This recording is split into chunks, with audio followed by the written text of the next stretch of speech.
আমরা এতদূর কভার করেছিলাম। একটা কনসেপ্ট আসছে যে what is variable. So variable কি লেখা আছে? A variable in simple term is a storage place which has some memory allocated to it. ব্যাপারটা একটু খটোমটো লাগলো, কি মেমোরি বললো, অ্যালোকেট করলো, এই করলো। ওটাকে যদি আমি একটু ক্লিয়ার করি, ধরো আমার কাছে একটা আমার 4 জিবি র্যাম আছে, ক্যাশ মেমোরি আছে 300 MB, যাই হোক পুরো পার্টিশন করা রয়েছে মেমোরিতে এরকম, একটা রেজিস্টার ভরা রয়েছে ওর মধ্যে, ট্রানজিস্টর কত কিছু। আপনি একটা প্রোগ্রাম করলেন যেখানে একটা ভেরিয়েবলের আপনার প্রয়োজন হলো, দুটো নাম্বারে ধরুন আপনি অ্যাড করতে চাইছেন, সাপোজ দুটো নাম্বারের অ্যাড করতে চাইছেন। একটা কন্টেনার এখানে রাখতে হবে যার মধ্যে কিছু ভ্যালু থাকবে, একটা ভ্যালু থাকবে এখানে। ওই দুটোকে একটা অন্য ভেরিয়েবলের মধ্যে আপনি পুট করে ফেলতে পারেন, বা দুটোকে একসাথে অ্যাডিশন করে একটা আউটপুট দেখাতে পারেন। এই যে বাটিটা বানালে, এতে একটা ক্যাপাসিটি আছে, এ তো ইন্টিজার, এ তো বড় বড় জিনিস রাখতে পারবে না।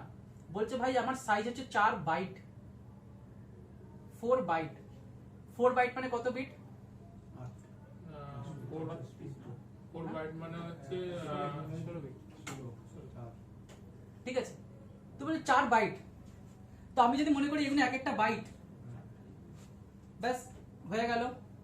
এক্স আপনি বলেছেন না, একটা ভেরিয়েবল এক্স, তো 1 2 3 4 ব্যাস আপনার মেমোরির এতটুকু জায়গা দখল করে নিয়েছে এই এক্স। আপনার মেমোরি ছিল 4 জিবি না কত জিবি জানি না, তার মধ্যে থেকে 4 বাইট গেল। আবার আপনি চাইছেন ওয়াই, ওয়াই বললে আপনার ধরুন এটাও 4 জিবি 4 বাইট, এটা যেখানে ফাঁকা পেয়েছে ওখানে হয়ে গেছে, ধরুন এখানটায় হয়ে গেল, ব্যাস আপনার গেল 8 বাইট গেল। এবার আপনি কি করছেন, ভাই আমার জন্য তুমি অ্যালোকেট করেছিলে তো, ওর মধ্যে ভ্যালু রাখো 10। ও বললো ঠিক আছে 10 রেখে দিলাম। ও বললো আমার এখানে ভ্যালু রাখো, তাহলে এখানে কি হলো, 10 এর মধ্যে স্টোর হয়ে গেল, 20 এর মধ্যে স্টোর হয়ে গেল। জাস্ট আপনার এবার কাজ কি হচ্ছে, জেড প্রিন্ট করা। জেড মানে হচ্ছে x প্লাস ওয়াই। বাবা আপনি আবার একটা ভেরিয়েবল নিলেন জেড, মেমোরি আপনার অনেক বেশি নাকি? ঠিক আছে, আপনার মেমোরি আপনি বুঝবেন, এই এতটা আপনি জেড লাগিয়ে দিলেন। তাহলে একটা প্রোগ্রাম করতে গেলে কত বাইট গেল? 12 বাইট চলে গেল, খালি একটা যোগ করতে গিয়ে। তারপর আপনি লাস্টে কি করছেন, প্রিন্ট ওই পার্সেন্টেজ ডি দিয়ে যেভাবে জেড কে প্রিন্ট করতে হয়। আমি জাস্ট মেমোরি ম্যানেজমেন্টটা বোঝালাম কিভাবে মেমোরিটা কাজ করবে। তো প্রোগ্রামাররা বলছে যে ঠিক আছে তুমি দুটো যোগ বার করতে পারো এভাবেও, ঠিক আছে, তুমি আবার চোখে নজরটা দাও তুমি কিভাবে মেমোরিটাকে নষ্ট করেছো। তুমি দুটো নাম্বারের অ্যাডিশন করতে মেমোরি ধরো এখন কারো 2 জিবি র্যামের মোবাইল, তার ওখানে কি তোমার অ্যাপ্লিকেশন চলবে না? তুমি এমন ভুলভাল ইঞ্জিনিয়ারকে বলেছো কাজ করতে, ওরা কি সব মেমোরি করেছে। ওই জন্য কি হয়, এখন মেনলি ভাবা হচ্ছে কি টাইম কমপ্লেক্সিটি আর স্পেস কমপ্লেক্সিটি। এমন অ্যাপ্লিকেশন বানাও যেন সবার মোবাইলে চলে, ফাস্ট চলে, কম র্যাম ইউজ হয়, কম রম ইউজ হয়, ইত্যাদি সেই ব্যাপারগুলো। তো এবার আমরা কি করব, এটা হচ্ছে মেশিন লেভেলে কিছু আপনাকে বোঝালাম মেমোরিটা। এবার আমি একটা কি করছি, দুটো নম্বরের অ্যাডিশন করছি। ভ্যারিয়েবল এ কি করছে, মেমোরি অ্যালোকেটেড টু ইট, মেমোরিকে নিয়ে নেয়, খেয়ে নেয়। তো মেমোরি খাওয়ার জন্য আমি নিচ্ছি আইএনটি, এটা একটা কিওয়ার্ড, এটা দিয়ে আমি বোঝাই যে ভাই আমি যেটা লিখছি সেটা একটা ইন্টিজার। তো আমি এর মধ্যে লিখলাম এক্স, জায়গা অকুপাই হয়ে গেল পুরো স্টেপ ওয়াইজ। আইএনটি ওয়াই, জায়গা অকুপাই হয়ে গেল। আপনি নেক্সট কি করলেন, এক্স এর মধ্যে 10 দিলেন, ওয়াই এর মধ্যে 20 দিলেন, অকুপাই হলো। আবার আপনি কি করলেন, একটা ইন্টিজার বানালেন, এটা আপনার ইচ্ছা আপনি বানালেন। তারপর আপনি লাস্টে গিয়ে কি করলেন, ওই জেড এর মধ্যে কাকে রাখলেন, এক্স প্লাস ওয়াই কে রাখলেন। লাস্টে গিয়ে আপনি কি করছেন, হ্যাঁ প্রিন্ট করব, ভেরি গুড, প্রিন্ট করব। প্রিন্ট এফ, ওই আপনার এটা কোটেশন মার্ক। এবার পার্সেন্টেজ অফ ডি, এটা দিলাম, কমা দিলাম, জেড লিখলাম, ক্লোজ করলাম, সেমিকোলন দিলাম। তারপর আমার এখানে রিটার্ন জিরোটা লিখতে হয়, ছেড়ে দিলাম। এই প্রোগ্রামের আউটপুট আসবে আপনার কত আসবে, 30। আর কোনো ফ্যান্সি আসবে কিছু? হ্যাঁ পার্সেন্টেজ ডিটা কি, হ্যাঁ ওটা পরে বলছি, কোনো ফ্যান্সি কিছু আসবে না, জাস্ট 30 লিখে দেবে। পার্সেন্টেজ ডিটা বলে কোন ডিজিটকে আউটপুট হিসেবে দেখানোর জন্য, যেটা একটা ডিজিট ভাই, এটা একটা ইন্টিজার ভ্যালু প্রিন্ট হবে, তো দ্যাটস ওয়াই তুমি ওটা ডি বলে দেখা, সিনট্যাক্স। আচ্ছা ডি না দিলে কি x প্লাস y প্রিন্ট হয়ে যেত? না না, ডি না দিলে কিছু প্রিন্টই হতো না, ও বুঝতেই পারছে না, একটা মানে সি প্রোগ্রাম বুঝতেই পারবে না। প্রোগ্রাম লাইব্রেরির মধ্যে আছে রান করতে হ্যাঁ, ভেরি গুড, উনি ঠিক ধরেছেন, লাইব্রেরির মধ্যে। সায়েন্টিস্টরা বলেছে কি ভাই, দেখো প্রিন্টএফ তুমি যদি কোনো ইন্টিজারকে প্রিন্ট করতে চাও, সব সময় এখানে একটা পার্সেন্টেজ ডি দেবে, নাহলে কিন্তু প্রোগ্রাম বুঝতে পারবে না কি প্রিন্ট করতে। একদম ব্ল্যাক স্ক্রিনে 30 উঠে এসেছে। এবার যদি ফ্যান্সি করতে হয় তাহলে আপনি এখানে একটু লিখে দেবেন কোটেশনারি জি এর পার্সেন্টেজ অফ ডি লেখা আছে, তো তার আগে একটু লিখে দিন হ্যাঁ সাম ইকুয়াল টু, যা ফ্যান্সি লিখবেন ওখানটা চলে আসবে। এটা লিখতে পারেন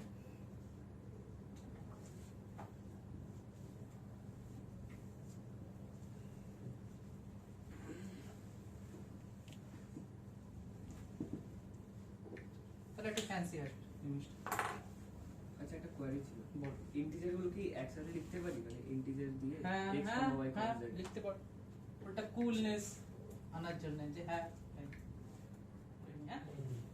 কি বলছিল, a variable in simple term is a storage place, correct, storage place which has some memory allocated to it, কিছু memory occupy করে নেয়, basically a variable used to store some form of data, এখানে integer data গুলো store করতে পারছে। different types of variables require different amounts of memory, যদি আপনি string ব্যবহার করেন 8 বাইট নিয়ে নেবে, আচ্ছা ক্যারেক্টার ব্যবহার করবেন 4 বাইটেই থাকবে, আপনার উপর ডিপেন্ড করে।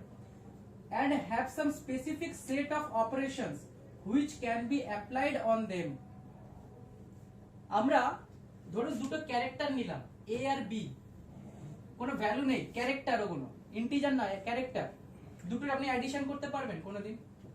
ননসেন্স রেজাল্ট আসবে, কিছুই আসবে না। তো বলছে পার্টিকুলার অপারেশনস করতে পারবেন, আলতু ফালতু করতে পারবেন। আপনার যদি ইন্টিজার থাকে তাহলেই আপনি যোগ বিয়োগ গুণ ভাগ করতে পারেন, ক্যারেক্টার থাকলে হবে না।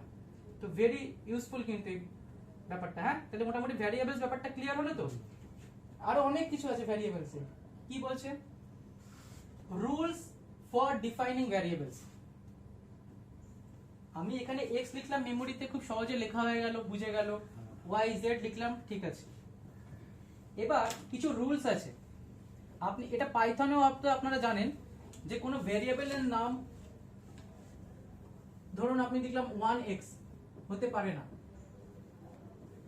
কোনো ইন্টিজার লিড করতে পারে না, ইন্টিজার লিড করতে পারবে না। আর এর মাঝখানে কোনো, ধরুন আমার ভ্যারিয়েবলটার নাম হচ্ছে সাম, তো SUM লিখতে পারি না, এখানে কোনো স্পেস থাকবে না, ঠিক আছে। আর এটা ক্যাপিটাল স্মল লেটার মিশিয়ে হতেই পারে, কোনো অসুবিধা নেই। তার একটা কি স্পেস হতে পারবে না, আর একটা কি কোনো ইন্টিজার লিড করতে পারবে না। আর আরেকটা কি হচ্ছে, আমি দেখুন তো এটা কি আমি বানিয়েছি না এটা সায়েন্টিস্টরা বানিয়েছে? সায়েন্টিস্ট বানিয়েছে, main scientist include, of scientist. আপনি একটা ভেরিয়েবল বানাতে চাইছেন যার নাম ইনক্লুড, সম্ভবই নয়। সি ল্যাঙ্গুয়েজ আগে থেকে বলে দিয়েছে ভাই এটা আমার কিওয়ার্ড, এটা নিয়ে তুমি কোনোদিন ভ্যারিয়েবল ডিক্লেয়ার, তোমার কাছে এক্স ওয়াই জেড অনেক কিছু আছে, ওগুলো নিয়ে বানাও, আমার এগুলো ব্যবহার করতে। রিটার্ন, প্রোগ্রাম নিজেই কনফিউজ, ভাই আমাকে কোথা থেকে কল করে ফেললো। তাহলে একটা কিছু রুলস আছে, রুলসগুলো কি কি আছে একটু দেখে নিন। কি বলছে ফার্স্ট একটা, variable can have alphabet digit alphabet and display underscore. underscore. Variable name can start with alphabet and underscore only. It can start with a digit.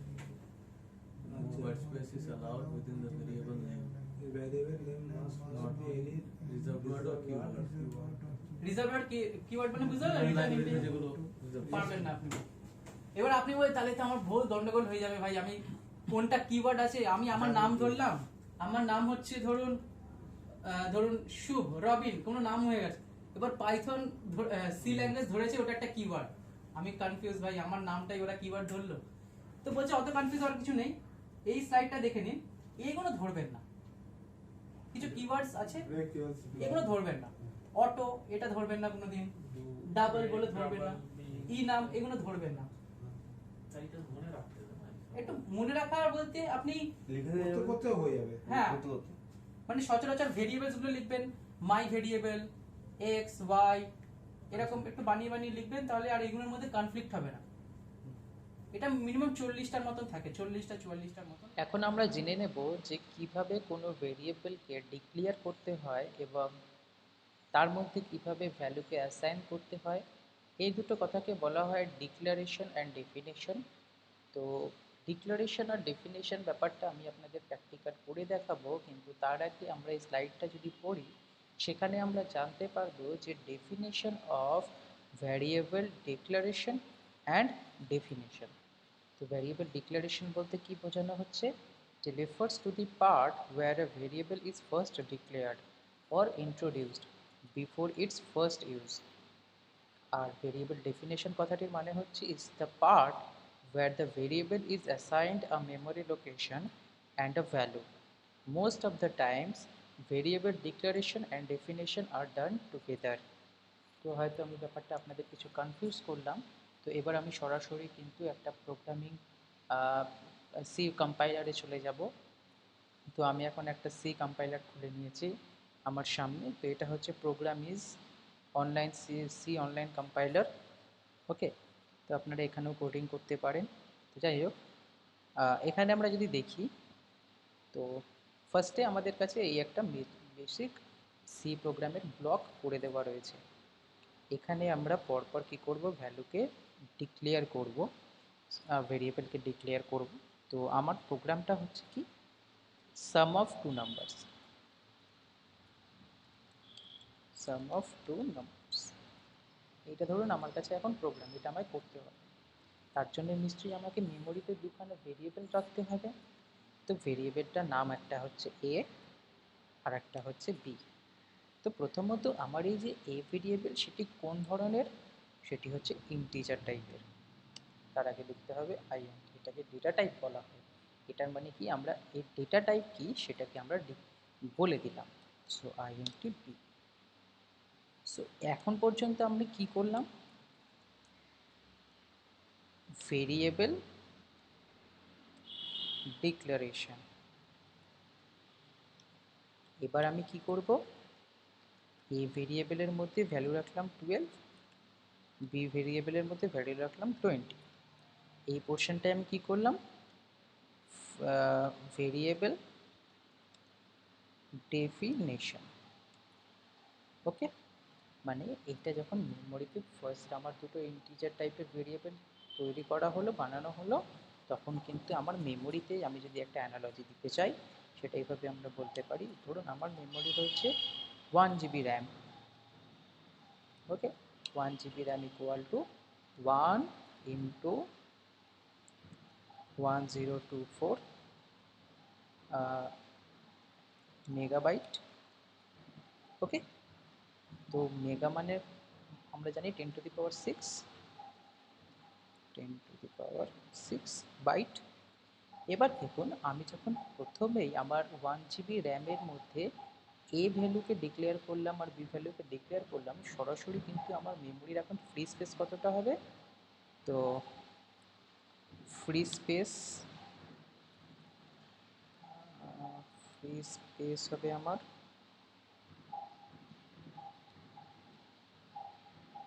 -4 byte, -4 byte. কেন 4 বাইট? কারণ আমি জানি যে একটা ইন্টিজার টাইপ ডেটা টাইপের size হচ্ছে কিন্তু 4 byte করে। তাহলে আপনার মেমোরিতে যদি এতটা জায়গা থাকে, তাহলে এখন কতটা জায়গা পড়ে রয়েছে, এটা হচ্ছে ফ্রি স্পেস। অকুপাই হয়ে গেলে কিন্তু 4 বাইট আর 4 বাইট টোটাল 8 বাইট এই প্রোগ্রামটা করার জন্য। এবার আমি ভ্যারিয়েবল ডেফিনেশন করলাম। তো এই জায়গাটায় কোনো আমার মেমোরি ব্লক হলো না, কারণ আমার তো মেমোরি এখানে তুলেই রাখা ছিল। জাস্ট আমি তার মধ্যে ভ্যালুগুলোকে অ্যাসাইন করলাম, সেক্ষেত্রে আমাদের বেশি কিছু হয়নি, আমাদের মেমোরি কোনো রকম কিছু আর নষ্ট হয়নি। এবার আমি আবার মেমোরি নষ্ট করতে চলেছি। যেমন আমি একটা ভ্যালু নিচ্ছি যার নাম হচ্ছে অ্যান্সার। এই ভ্যারিয়েবলটার মধ্যে আমি এটার অবশ্যই একটি ইন্টিজার টাইপ ডেটা টাইপ হতে হবে। তো আমি এটাকে ইন্টিজার টাইপ ডেটা টাইপে লিখব। এর মধ্যে আমি ভ্যালু বসালাম a প্লাস বি। আচ্ছা, এই জায়গাটায় আমি কি করলাম সেটা আমি যদি আপনাদেরকে একটু দেখাই, তাহলে আপনারা বুঝতে পারবেন যে আপাতত এই জায়গাটা পর্যন্ত কি ছিল, declare declaration of answer variable. Okay, declaration of answer variable. এবার আমি ডেফিনেশন অফ অ্যান্সার ভেরিয়েবল করছি, এর ভ্যালু কত হবে? এ আর বি এর যোগফলের সমান। Definition of answer variable. তো আমি যখন এই স্লাইডটা দেখছি তখন আমি দেখতে পাচ্ছি যে most of the time variable declaration আর ডেফিনেশন আর ডান টুগেদার। তো আমি কি এখানটায় করতে পারি যে অ্যান্সার ভেরিয়েবলের ভ্যালু হচ্ছে এ প্লাস বি এর সমান, তো সেখানটায় আমরা কিন্তু লিখতে পারি যে এটার ভ্যালু হচ্ছে এ প্লাস বি এর সমান।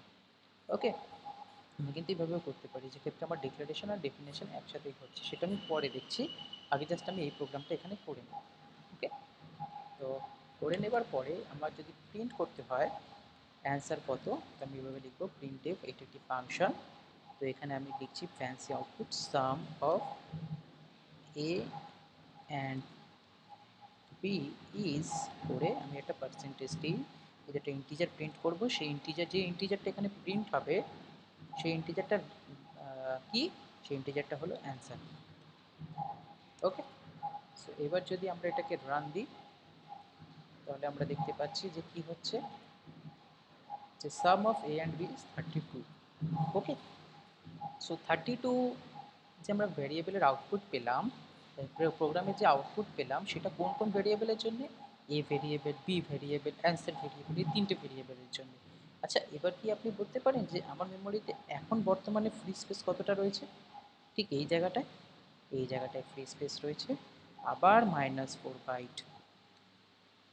সেটা কেন ঘটলো? সেটা ঘটার কারণ হচ্ছে যে আমি এখানে কি করলাম, অ্যান্সার বলে আরেকটি ভেরিয়েবল নিলাম, যেটা আবার একটি ইন্টিজার টাইপ ভেরিয়েবল। ওকে, সেটা আবার মেমোরিতে 4 বাইট জায়গা কিন্তু অকুপাই করে। তো এবার আমি কিন্তু দেখে নিতে পারছি যে ভেরিয়েবল ডিক্লারেশন আর ভেরিয়েবল ডেফিনেশনের ঠিক পার্থক্যটা কোথায়। এবার আমি এই প্রোগ্রামটাকে একটু কম মেমোরি ব্যবহার করে কিন্তু রান করাতে চাই। আচ্ছা, আমার এখানে মেন উদ্দেশ্য কী ছিল? সাম অফ টু নাম্বারস বার করা।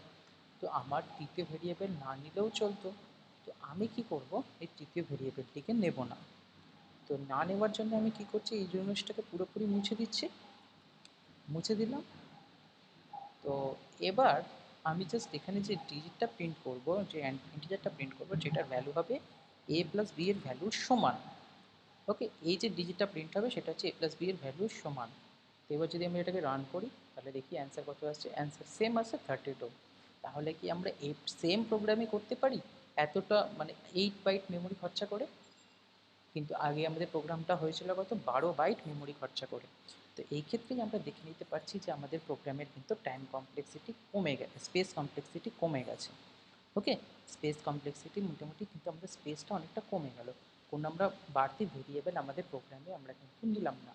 কিন্তু হ্যাঁ, আমাদের পারপাস যদি অন্য কিছু থাকতো আর সেক্ষেত্রে যদি আমাদের থার্ড ভেরিয়েবলের প্রয়োজন পড়তো, আমরা কিন্তু অতি অবশ্যই আমরা থার্ড ভেরিয়েবলকে নিতাম।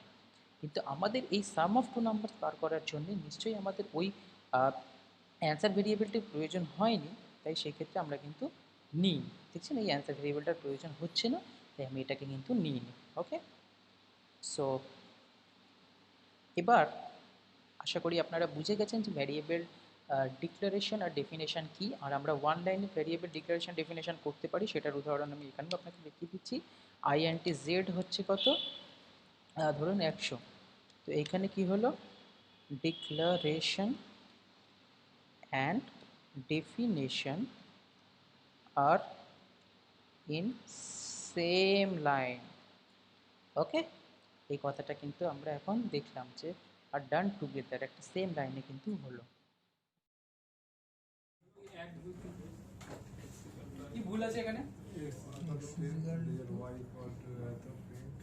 वायर धरो तो दिया नहीं না ওই 0 ও x equal to 10 wire return zero return যেটা লিখা হ্যাঁ নিচে আছে। রিটার্ন Return যেটা যেটা লিখা আছে। ক্লোজ করা নেই, আচ্ছা নিচে ক্লোজ করা হবে তো। ঠিক আছে वायर भैल्यू আরে ওয়ার ভ্যালু দেওয়া নেই। ইয়েস, ডিক্লেয়ার করা আছে, ডেফিনেশন দেওয়া নেই, কাজই করতে পারবে না। এটাতে কি আউটপুট আসবে আর কি ভুল, মানে আউটপুট আসলে আউটপুট বলুন, ভুল আসলে ভুলটা বলুন। ইন্টিজারটা বড় লিখেছেন আই। আইটা বড় আইটা বড় আছে। ভালো আছে না সিনট্যাক্স এরর আছে সিনট্যাক্স এরর মানে ভীষণ case sensitive, upper case lower case ভীষণ। কি ভুল আছে প্রোগ্রামে? মাই ভেরিয়েবল আন্ডারস্কোর হবে আন্ডারস্ট্যান্ড ইনভাইটেড কমান্ড মতো স্পেস চলবে না আন্ডারস্ট্যান্ড ওকে পড়াশোনা কি ভুল আছে না আউটপুট কি আসবে বলুন। আউটপুট আসলে আউটপুট বলুন, ভুল আসলে ভুল বলুন। ভুলই আসবে, এমটা বড় হাতের হয়ে গেছে তাতে অসুবিধা না আছে? কোনো অসুবিধা আসবে না ঠিক আছে। রেজাল্ট আসবে আউটপুট আসবে মানে স্পেস নেই নাকি? 10 আউটপুট। 10 আউটপুট আসবে এটাকে কি লিখেছি আমি? মাই ভেরিয়েবল এটা একটা word single word single word পড়ে নিলেন, পড়তে পারলেন খুব ইজিলি। ও তো মাই ভ্যারিয়েবল হচ্ছে না ওদের হচ্ছে মি ভ্যারিয়েবল এরকম হচ্ছে অ্যাকচুয়ালি অ্যাকশনগুলো তো আলাদা উচ্চারণ এটা কি লিখেছি?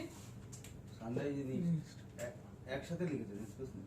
স্পেস নেই, পড়তে অসুবিধা হচ্ছে, কারণ কিছু কিছু অসুবিধা হচ্ছে তো, মানে হ্যাঁ, একটা ওয়ার্ড মনে পড়ছে না আপনার, তো এই জায়গাটায় কনফ্লিক্ট হয়ে যায়। আমি ভাই স্পেস দিতে পারবো না, কিছু করতে পারবো না, তাহলে লিখবো কিভাবে? উনি যেটা বললেন আন্ডারস্কোর দিন, বুঝতে পারবেন। সান রাইজ ইন ইস্ট, আর একটা সান উইদাউট স্পেস আচ্ছা আর মাঝখানে আচ্ছা আচ্ছা মানে ক্যাপিটাল মানে স্মল ক্যাপিটাল এটা পড়তে সুবিধা হচ্ছে আপনার, এটা পড়তে সুবিধা হচ্ছে, কিন্তু এটা পড়তে অসুবিধা হচ্ছিল। এটাকে কি কেস বলে? Snake case. এটা হচ্ছে ক্যামেল কেস। ক্যামেল, ক্যামেলের মতন দেখুন উঠছে নামছে উঠছে না, এটা স্নেক কেস প্রোগ্রামে খুব ব্যবহার হয়। এবার এইগুলো আমরা কেন শিখি? Snake case, Camel case. দেখুন আমি একটা ভ্যারিয়েবলকে বোঝাতে সাহায্য, মাই ভ্যারিয়েবল খুব সুন্দর বুঝতে পারছেন, ঠিক আছে? এই জিনিস মানে মাইটা এম বড় হাতে আর ভি ভেরিয়েবল ভি বুঝতে পারছেন তো? স্নেক কেস, ক্যামেল কেসটা একটু মাথায় রাখবেন, আর আপনি কনসিস্টেন্সি মেনটেন করবেন। ভালো একটা প্রোগ্রামের এটাই হচ্ছে কি, আপনি কোনো জায়গায় লিখলেন সান রাইজিং ইস্ট এরকম ভাবে আন্ডারস্কোর দিয়ে, আবার পরের লাইনে আপনি ক্যামেল কেস ব্যবহার করছেন, একটাই ব্যবহার করলে খুব ভালো। প্রোগ্রাম কোনো আউটপুটে গন্ডগোল নেই।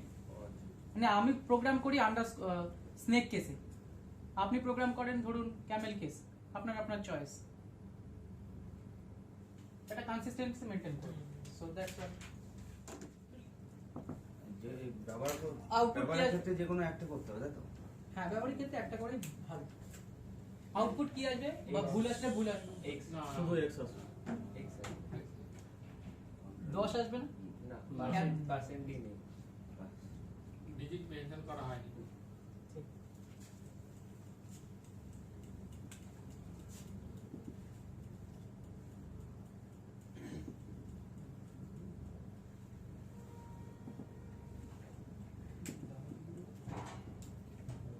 ইঞ্জিনিয়ারিং পড়ে যাবে এটাতে কি আউটপুট আসবে? y equal to x plus 10 to Y 20